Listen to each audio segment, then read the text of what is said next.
Selamat datang semuanya di channel S3 Pergamingan.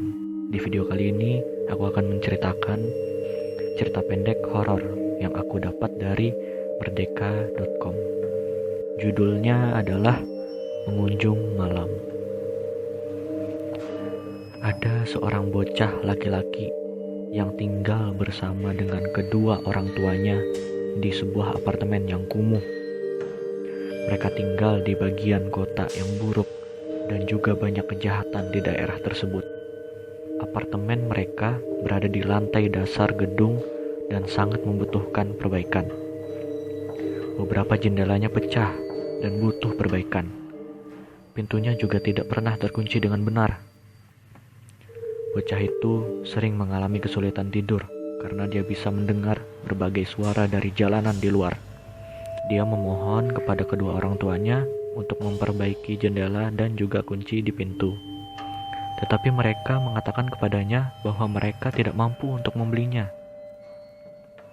Suatu malam, ketika bocah laki-laki itu sedang tidur dengan sangat nyenyak di rumahnya, tiba-tiba ia terbangun. Tiba-tiba ia terbangun oleh suara goresan yang sangat aneh. Kemudian ia duduk di tempat tidur dan menajamkan telinganya untuk mendengarkan. Tetapi ia masih tidak tahu dari mana suara itu berasal. Bocah itu kemudian bangkit dari tempat tidur, lalu berjalan menyusuri lorong yang sangat gelap menuju ke kamar orang tuanya. "Bu," bisiknya. "Bu, ada suara aneh di kamarku." Ibunya bangun dan mengerang. "Mungkin itu hanya ranting pohon yang menyentuh jendelamu," katanya. "Tapi tidak ada pohon di jendelaku," jawab bocah itu.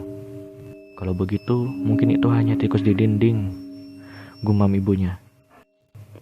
"Tinggalkan aku sendiri, aku mencoba untuk tidur." Bocah itu dengan enggan kemudian kembali ke kamarnya. Tetapi ia masih gugup dan juga takut. Dia naik ke atas tempat tidur dan memejamkan mata. Saat hampir tertidur, dia mendengar suara garukan lagi. Kali ini lebih keras. Tapi ia mencoba mengabaikannya dan terus melanjutkan tidurnya. Tiba-tiba ia merasakan sakit yang amat tajam di punggungnya. Dia kemudian melompat dari tempat tidur dan menangis dengan sangat keras. Rasanya seperti digigit serangga kecil. Dia kemudian langsung berlari ke kamar orang tuanya. "Ayah," bisiknya. "Ayah, sesuatu menggigitku." Ayahnya menggosok matanya, bergulung dari tempat tidur. Dia kemudian memeriksa punggung putranya dan menemukan tanda tusukan kecil. Ada 1 atau 2 tetes darah yang merembes keluar dari luka. "Itu tidak terlihat seperti gigitan serangga," kata ayahnya. "Lalu apa itu?" tanya bocah itu. Sang ayah tidak menjawab. Sebagai gantinya, ia langsung pergi ke kamar anaknya. Dia menyalakan lampu dan juga memeriksa tempat tidur. Ada lubang kecil di spray. Beberapa isian kasur juga ikut keluar. Ayahnya kemudian membalikkan kasur dan bergidik ngeri. Di bagian bawah tempat tidur, mereka menemukan lumpur dan juga kotoran di karpet.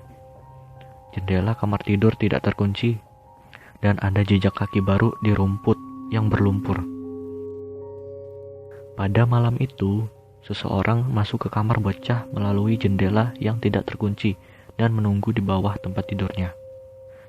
Suara goresan misterius yang ia dengar berasal dari seseorang yang berbaring di bawah tempat tidurnya, menikam kasur dan mencoba untuk membunuhnya.